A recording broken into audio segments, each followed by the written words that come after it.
Hello, my dear learners. Welcome back to our data preparation course. ये video हमारे data preparation के course का third video है।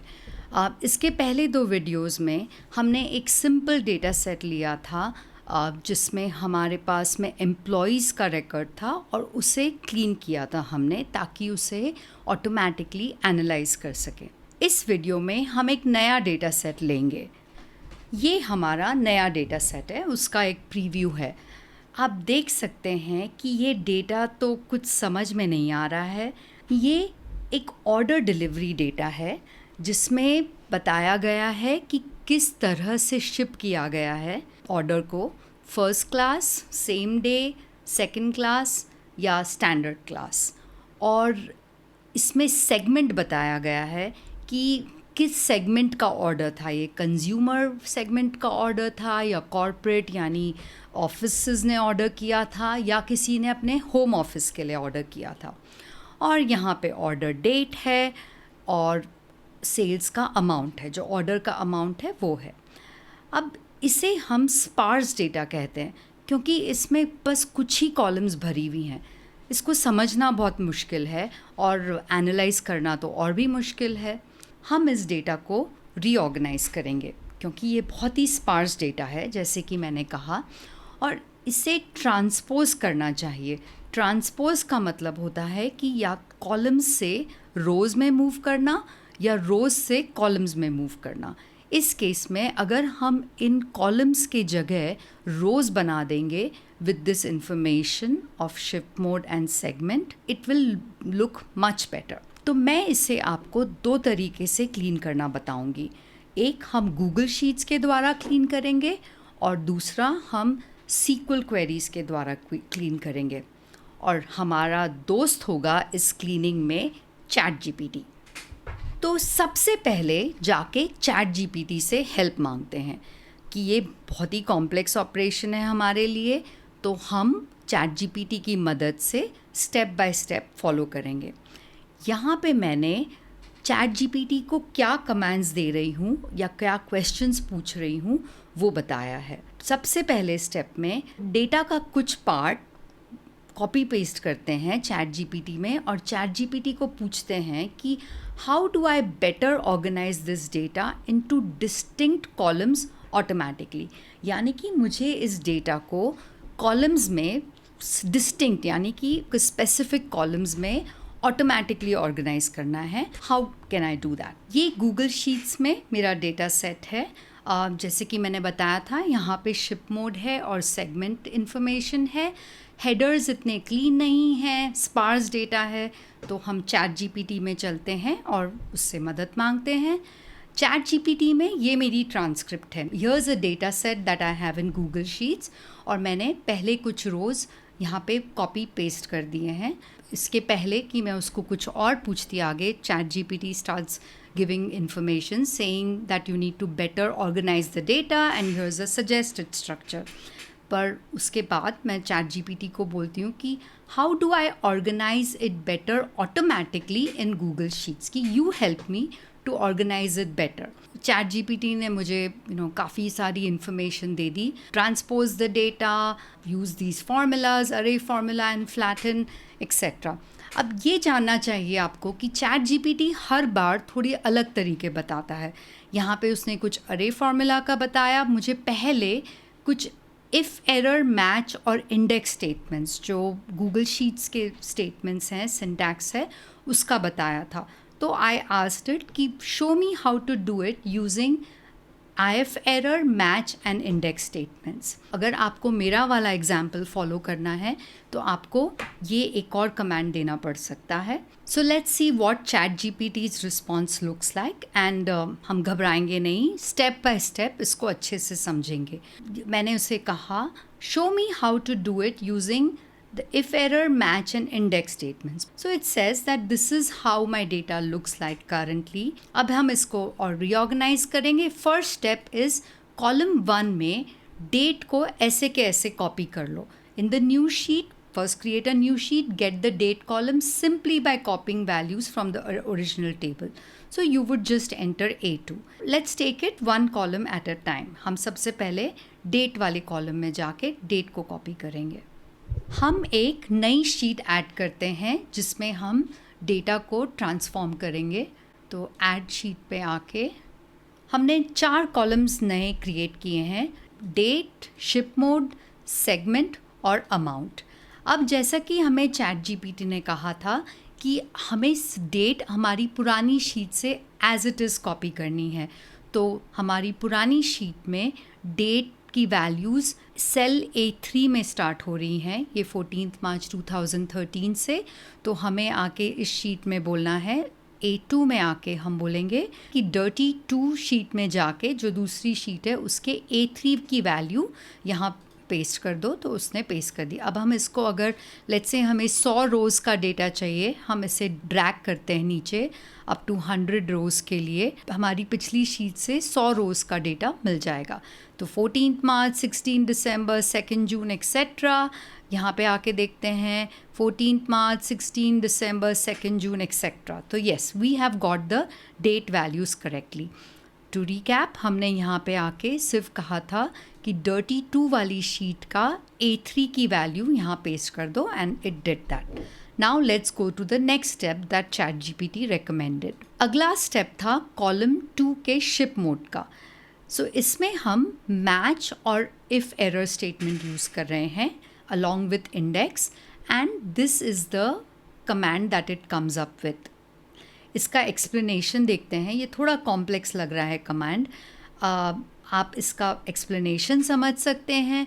अगर आप डिटेल में समझना चाहते हैं तो एक तरीका है चैट जीपीटी को बोलने का, I am a 5th grader, यानी कि लेट्स से मैं 5वीं कक्षा में पढ़ती हूँ, explain the index command to me, and ChatGPT मुझे सिंपल वे में इंडेक्स कमांड का मतलब समझाता है एक एग्जाम्पल लेके। तो चैट जीपीटी ने मुझे बहुत बड़ी कहानी सुना दी यहाँ पे अपना इंडेक्स कमांड एक्सप्लेन करने को। बॉक्स ऑफ टॉयज़ है, उसमें इमेजिन करो कि रोज़ एंड कॉलम्स हैं, इंडेक्स का सिंटैक्स क्या होता है, range, row number, column number, etc. And it also gave me an example. So coming back to my ship mode syntax, इसका explanation है कि ये B1 M1 refers to the row containing the names of the shipping modes. यानी कि first row में shipping modes के नाम है। B2 M2 checks if the cells are non-empty.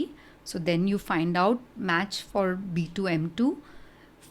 Finds the first non-empty cell in that row. In the second row, index returns the shipping mode corresponding to that non-empty cell, and if error ensures that if there is no match, it returns a blank.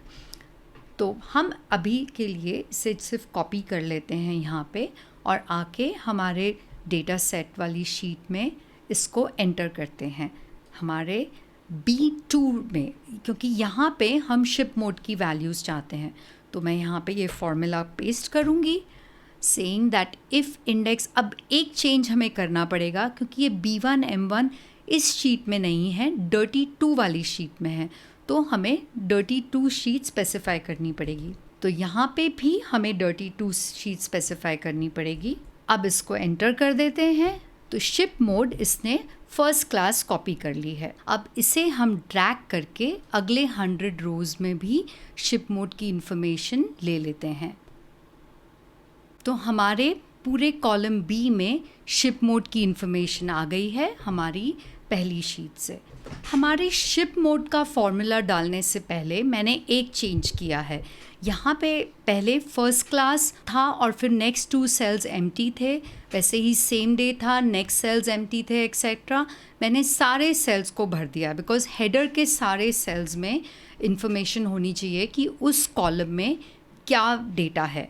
तो यहाँ पे ship mode है और ये segment है। अब A1 और A2 में से ये हटा देते हैं बिकॉज़ ये डेट कॉलम थी और हमें ये जो शिप मोड का रो था उसे ट्रांसपोज करना है, एक कॉलम में कैप्चर करना है, और सिमिलरली ये जो सेगमेंट की इंफॉर्मेशन थी उसे अगले कॉलम में कैप्चर करना है। ओके, सो कमिंग बैक, हमने अभी तक हमारे 2 कॉलम्स की इंफॉर्मेशन को कैप्चर कर ली है हमारे न्यू डेटा शीट में, डेट और शिप मोड को। अब हम चलते हैं सेगमेंट और अमाउंट की ओर, और देखते हैं कि इसमें चैट जीपीटी का क्या कहना है। हम स्टेप 3 में आते हैं और यहाँ पे चैट जीपीटी हमें बता रहा है कि सेगमेंट कैप्चर करने के लिए इंडेक्स और मैच बेस्ड कमांड हमें यूज़ करना है। वो देख के मैंने रियलाइज़ किया है कि ब्लाइंडली चैट जीपीटी को नहीं फॉलो करना चाहिए। पहली बात तो क्योंकि ये इंडेक्स में हमें एक्चुअल वैल्यूज़ प्रोवाइड कर रहा है कि सेगमेंट के ये 3 वैल्यूज़ हैं, इसको इंडेक्स का रेंज जैसे ले लिया जाए। पर ये सोचिए कि अगर कल को हमारे इस डेटा सेट में किसी ने एक और टाइप का सेगमेंट डाल दिया, हमें जाके अपना फॉर्मूला भी चेंज करना पड़ेगा जो हमारी रीफॉर्मेटेड डेटा वाली शीट में हमने यूज़ किया है। I think I would prefer following the same format जो इसने यहाँ पे इंडेक्स के लिए दिया है, रेंज के लिए। तो इस बार हमारी रेंज रो 1 के जगह रो 2 से आनी चाहिए, तो ये चीज़ B2 और M2 हो जानी चाहिए। दूसरी बात मैंने रियलाइज़ की कि ये मैच जो करने की कोशिश कर रहा है, finds the first non empty value in the range B2 to M2. Actually, we are looking for non-empty values in row 3, not 2. तो अपना डेटा को देखते हैं। ये बोल रहा है सेगमेंट की एक वैल्यू को पिक करो इस रो में से और उस कॉलम में से जहाँ पे अमाउंट नॉन ज़ीरो है। तो ये अमाउंट नॉन ज़ीरो तो हमारे रो 3 में है, रो 2 में नहीं है। तो मुझे चैट जीपीटी का दिया हुआ फॉर्मूला चेंज करना पड़ेगा। तो पहले इसे कॉपी करते हैं और फिर चेंज करते हैं। तो यहाँ पे अगर मैं इस फॉर्मूला को अप्लाई करूँ, अगेन मुझे चेंज करना है इस फॉर्मूला को। तो यहाँ पे मैंने जो चैट जीपीटी के सजेशन में काफ़ी चेंजेस किए हैं। सबसे पहले तो इंडेक्स को मैंने instead of taking actual values of consumer, corporate और होम ऑफिस, मैंने रेंज दी है वापस से, जो रो 2 में कॉलम बी से लेके एम कॉलम तक है।